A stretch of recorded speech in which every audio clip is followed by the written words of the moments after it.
Hello friends, मेरे स्पामिस्ट्री and astrology video channel पर आपका स्वागत है। आज हम इस हथेली का एनालिसिस करेंगे और देखेंगे इसमें हमें क्या क्या नया सीखने को मिलता है, कौन से ऐसे साइंस हैं जो इनकी किस्मत निर्धारित कर रहे हैं। तो चलिए शुरू करते हैं एज यूजुअल फिंगर्स के एनालिसिस से, फिर धीरे धीरे आगे बढ़ेंगे और चेक करेंगे इनकी लाइंस को और माउंट्स को, और इस तरह से पूरे हैंड का एनालिसिस हम कंप्लीट करेंगे। तो चलिए सबसे पहले मैं साथ साथ ड्रॉ करता जाऊँगा, फिंगर्स को चेक करते हैं। यहाँ पर आप देख सकते हैं फिंगर्स की जो सिचुएशन है, यहाँ पर जो इनकी अपोलो फिंगर है वो काफ़ी लेंथ में है, और जबकि अगर देखा जाए तो बृहस्पति की फिंगर बहुत ज़्यादा लंबाई लिए हुए नहीं है। तो ज़्यादा क्वालिटीज़ इनके अंदर अपोलियन रहेंगी। सूर्य से रिलेटेड जो क्वालिटीज़ व्यक्ति के अंदर होनी चाहिए, उसके साथ साथ आर्ट में रुचि होना और आर्टिस्टिक चीज़ों को पसंद करना, यह इनकी रुचि रहेगी। और थोड़ा सा झुकाव है बृहस्पति की फिंगर का सैटर्न की फिंगर के साथ, सारी फिंगर्स आपस में सटी हुई हैं। तो वैराग्य की भावना लाइफ में कई बार इनके जीवन में आ सकती है झुकाव के कारण। सैटर्न की फिंगर भी काफ़ी लेंथ लिए हुए है।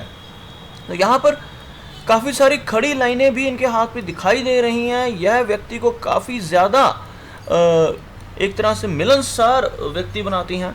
तो इसका भी इनको बेनिफिट रहेगा। सोसाइटी में काफ़ी अच्छी रिस्पेक्ट रहती है ऐसे व्यक्ति की, और काफ़ी अच्छा सोशल सर्कल व्यक्ति का बनता है।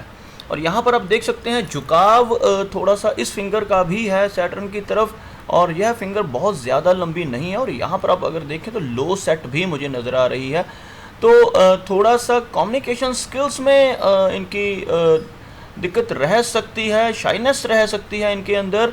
और अगर बात की जाए यहाँ पर बिजनेस से रिलेटेड, तो बिजनेस में थोड़ी सी बिजनेस एक्यूमेन इसके कारण थोड़ा कम हो जाता है व्यक्ति का, लेकिन माउंट थोड़ा सा प्रॉमिसिंग है। तो इस कारण इसको एक तरह से कह सकते हैं कि माउंट के अच्छा होने की वजह से कुछ बेनिफिट्स भी इनको मर्करी की तरफ से मिलेंगे। तो यहाँ पर अभी फिंगर्स के बाद बात करते हैं इनके फिंगर्स की सेटिंग की। तीनों फिंगर्स की सेटिंग काफ़ी अच्छी, लेकिन यहाँ पर आप देख सकते हैं मर्करी फिंगर काफ़ी लो सेट है। अदरवाइज़ बाकी के माउंट्स मुझे कुछ अच्छे दिखाई दे रहे हैं। तो चलिए पहले माउंट्स को अच्छी तरह से एनालाइज करते हैं, उसके बाद लाइंस को देखेंगे। काफ़ी ज़्यादा स्ट्रेस भी इनके हाथ में मुझे नज़र आ रहा है, उसको भी चेक करेंगे। और चलिए थोड़ा सा इसको मैं साइज़ को इंक्रीज़ कर रहा हूँ फोटोग्राफ के, ताकि बिल्कुल आसानी से हमें समझ लग सके एक एक साइन इनका क्लियरली। तो यहाँ पर आप देख सकते हैं जो बृहस्पति का माउंट है बहुत ज़्यादा उठा हुआ नहीं है, एवरेज जिसको मैं कह सकता हूँ। तो इनके अंदर एक तरह से धार्मिक यह रहेंगे, लेकिन लीडरशिप क्वालिटीज़ की थोड़ी सी कमी रहेगी। और अगर बात की जाए सैटर्न की, तो सैटर्न का माउंट भी हल्का सा मुझे यहाँ पर दबा हुआ नज़र आ रहा है, जिसकी वजह से थोड़ा सा वैराग्य जैसी भावना इनके अंदर टाइम टू टाइम रह सकती है। और बात करते हैं सूर्य की। सूर्य का माउंट भी यहाँ पर एवरेज है, थोड़ा सा दबा हुआ है, और एक अच्छी लाइन चलकर सूर्य के माउंट के ऊपर चल रही है जो इनको फेम दिलवा सकती है। लेकिन यह लाइन की जो लेंथ है यह बहुत ज़्यादा नीचे से नहीं, लगभग यहाँ से चल रही है और आगे चलकर काफ़ी डार्क हो रही है। तो सूर्य की यह लाइन इनको फेम दिलवा सकती है, लेकिन लेटर एज में चलकर लगभग यहाँ तक की जो एज है 40 के बाद की एज में इनको रिकॉग्निशन मिलनी शुरू होगी सोसाइटी में।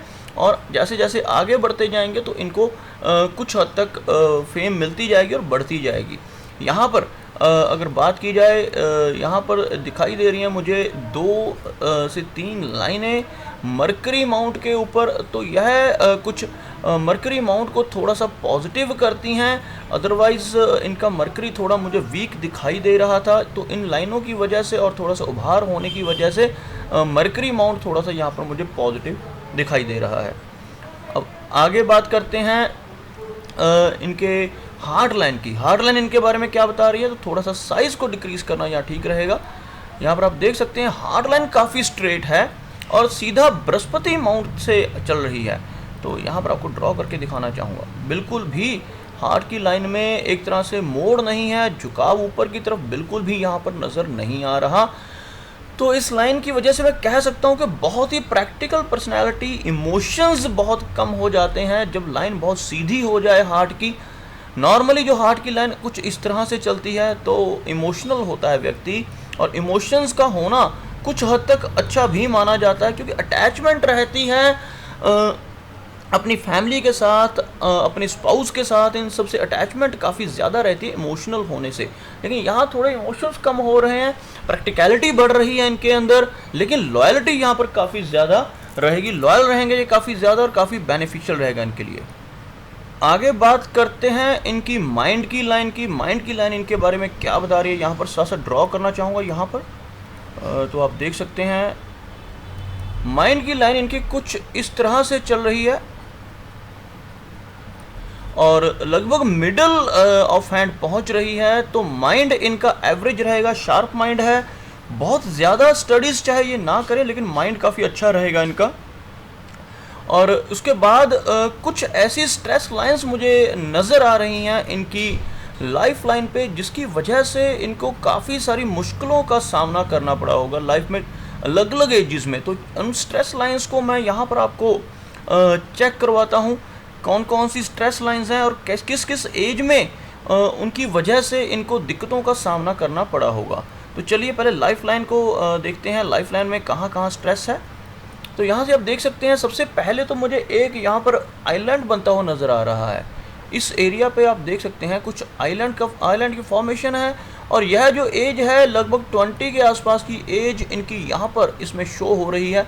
और 20 के आसपास की एज में एक स्ट्रेस रहा होगा और यह एक तरह से इस दोनों लाइनों के ऊपर बनने वाला आइलैंड है। तो स्ट्रेस जो रहा होगा उससे इनको कुछ ना कुछ माइंड के ऊपर भी उसका इफ़ेक्ट यहाँ पर पड़ा होगा उसकी वजह से।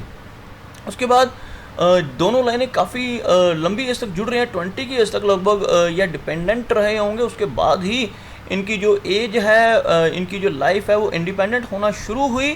तो यहाँ से आप देख सकते हैं कि लगभग इस एज के बाद 20 की एज के बाद काफ़ी अच्छी स्मूथ लाइन चली माइंड की। और जो लाइन ऑफ लाइफ है वो हल्की सी यहाँ पर मुझे वीक दिखाई दे रही है।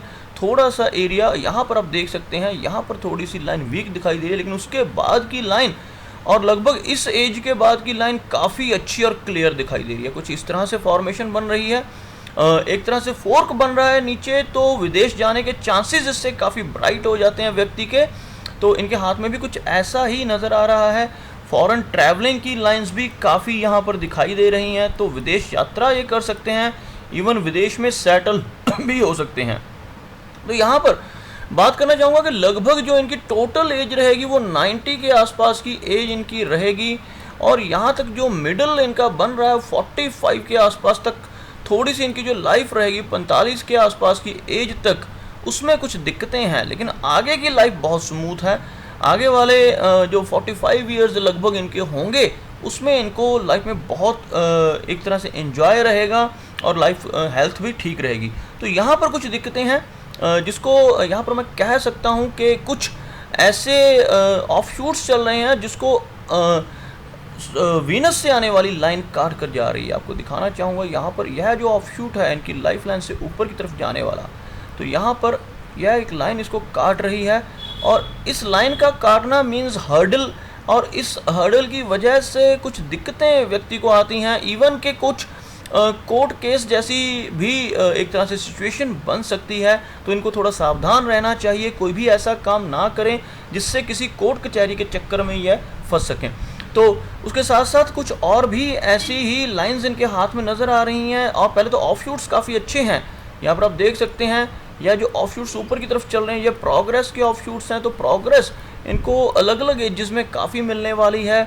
यहाँ पर आप अगर हम उनकी एजिंग चेक करें तो 35 के आसपास की एज से पहला ऑफशूट मुझे दिखाई दे रहा है। और उसी एज में एक स्ट्रेस लाइन उस ऑफशूट को काट रही है। तो लगभग 35 की एज में इनको थोड़ा सा सतर्क रहना पड़ेगा और अपना थोड़ा सा ध्यान रखना पड़ेगा। कोई भी डॉक्यूमेंट वगैरह साइन करते हैं तो बड़े ध्यान से इनको वह डॉक्यूमेंट साइन करने चाहिए। आगे जो एजेस नज़र आ रही हैं लगभग 40 के आसपास, उसके बाद 40 के बाद की जो एज नज़र आ रही है 46-47 के आसपास का एक ऑफशूट है। और अगला ऑफशूट जो है यह कोई 55 के आसपास का ऑफशूट है। तो लगभग यहाँ पर 55 की एज तक यह काफ़ी तरक्की करने वाले हैं और इनको इन ऑफशूट्स की वजह से काफ़ी बेनिफिट भी मिलने वाला है। इसके साथ साथ कुछ यहाँ पर जो नज़र आ रहा है, जो लाइंस काट कर चल रही हैं जिसके बारे में अभी मैंने बताया था, तो यह अलग अलग एजेस में इनको दिक्कत देने वाली हैं। यहाँ पर आप देख सकते हैं कुछ इस लाइन तक पहुँच रही है, और यह बहुत पहले की लाइफ है, यानी 22-23 के आसपास की एज में, अर्ली 20s में एक ऑफशूट है, एक स्ट्रेस लाइन है जो काट रही है। उसके बाद दूसरी स्ट्रेस लाइन इतनी ज़्यादा डीप नहीं है, उसके बाद सबसे ज़्यादा डीप जो 35 के आसपास की लाइन है, और उसके बाद की जो लाइनें हैं हल्की हैं, लेकिन हल्का स्ट्रेस ये भी दे सकती हैं, कुछ इस तरह की। तो यह जो सबसे मेन लाइन है 35 के आसपास की एज में मुझे नज़र आ रही है, तो इस एज में इनको सतर्क रहना चाहिए।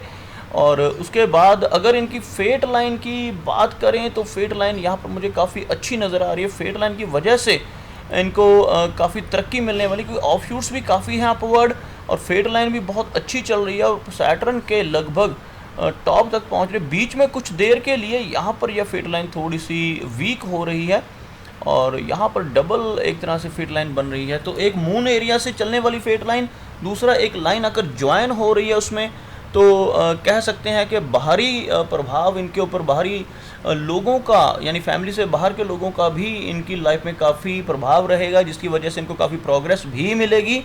और लगभग 40 के आसपास की एज से लेकर और यहाँ पर 40 के आसपास की एज से लेकर 48 के आसपास की एज तक थोड़ा सा समय इनका जो रहेगा, यह जो समय जितना मैंने सर्कल किया, यह थोड़ा दिक्कतों भरा रह सकता है, जिसमें इनको कुछ प्रॉब्लम्स, मनी रिलेटेड प्रॉब्लम्स रह सकती हैं। लेकिन उसके बाद की जो एज है 47-48 के आसपास की एज तक, यह कुछ समय ऐसा रहने वाला है, तो 47 मानकर चलते हैं इसको। तो यहाँ की एज के बाद इनकी जो लाइफ है वह फिर से स्मूथ हो जाएगी, क्योंकि आगे जो यहाँ पर भी 45 के बाद की मुझे लाइफ बहुत अच्छी दिखाई दे रही थी, और उसी तरह से यह लाइन जो आगे चल रही है बहुत स्मूथ दिखाई दे रही है। तो जो भी प्रॉब्लम्स, दिक्कतें हैं, पैसा नहीं रुक रहा होगा इनके पास, अभी तक पैसे से रिलेटेड दिक्कतें हो रही होंगी, वो सारी इस एज के बाद लगभग यहाँ पर जो 45 नज़र आ रहा है और यहाँ पर लगभग 47 नज़र आ रहा है, तो एवरेज जो यह कह सकते हैं कि 45 के बाद ही इनकी दिक्कतें दूर होनी यहाँ पर शुरू हो जाएंगी, और इनकी लाइफ स्मूथ होनी शुरू हो जाएगी। तो थोड़ी सी प्रॉब्लम इनकी लाइफ में रह सकती है, और उस प्रॉब्लम की वजह यह स्ट्रेस लाइन भी हो सकती है, जो काफ़ी लंबी इस रेखा को काट कर, और लगभग इसकी एक ब्रांच जो है मुझे थोड़ी सी एक तरह से इसकी ओवरलैपिंग ब्रांच जिसको मैं कह सकता हूँ, यहाँ तक पहुँचते हुए भी नज़र आ रही है, यहाँ तक पहुँचते हुए भी लगभग नज़र आ रही है। तो यह जो है इनके लाइफ में एक थोड़ा सा दिक्कतों भरा समय थोड़ी देर के लिए रहेगा, अदरवाइज़ इनकी लाइफ में 45 के बाद कोई भी प्रॉब्लम नहीं है, और काफ़ी अच्छी लाइफ है। तो यहाँ पर आप देख सकते हैं वरी लाइंस हैं काफ़ी ज़्यादा। तो वीनस माउंट के ऊपर इतनी वरी लाइंस होना, और मंगल के ऊपर कुछ इस तरह के स्ट्रेस लाइंस का होना लाइफ में दिक्कतें करता है। तो मंगल और शुक्र से रिलेटेड अगर यह उपाय करते रहें लाइफ में, तो काफ़ी आसानी रहेगी इनको। उन उपायों के लिए ये मेरे चैनल पर बना हुआ वीडियो देख सकते हैं, शुक्र दोष दूर करने के उपाय या मंगल दोष दूर करने के उपाय। मेरे चैनल पर वीडियो है, राजीव द हीलर चैनल पर, वहाँ पर सर्च कर कर ये ढूंढ सकते हैं, और उन वीडियोस को देखें और कुछ वैसे उपाय करते रहेंगे तो बहुत इनको लाभ मिलेगा। तो लगभग मैंने कोशिश की कि सारी की सारी लाइंस को यहाँ पर मैं डिस्कस करूँ, और इनकी लाइफ के बारे में, इनको जो भी इंडिकेशंस फ्यूचर के बारे में मुझे मिल रही हैं उनके बारे में इनको बताऊं। लेकिन फिर भी अगर इनका कोई क्वेश्चन रह गया है तो यह मुझे इसी ईमेल पे जहाँ पर इनको मैं ये सेंड कर रहा हूँ लिंक इस वीडियो का, रिवर्ट बैक करें अपने क्वेश्चन नंबरिंग में डालकर, नंबर 1, नंबर 2, नंबर 3, इस तरह से, ताकि इनके मैं हेल्प कर सकूँ और इनके रिप्लाइज दे सकूँ। उम्मीद करता हूं कि आपको मेरा ये वीडियो अच्छा लगा होगा। अगर वीडियो अच्छा लगा है तो इसको लाइक करें, शेयर करें, और साथ ही साथ मेरा ये चैनल भी सब्सक्राइब करें। मेरा ये वीडियो वॉच करने के लिए आपका बहुत बहुत धन्यवाद।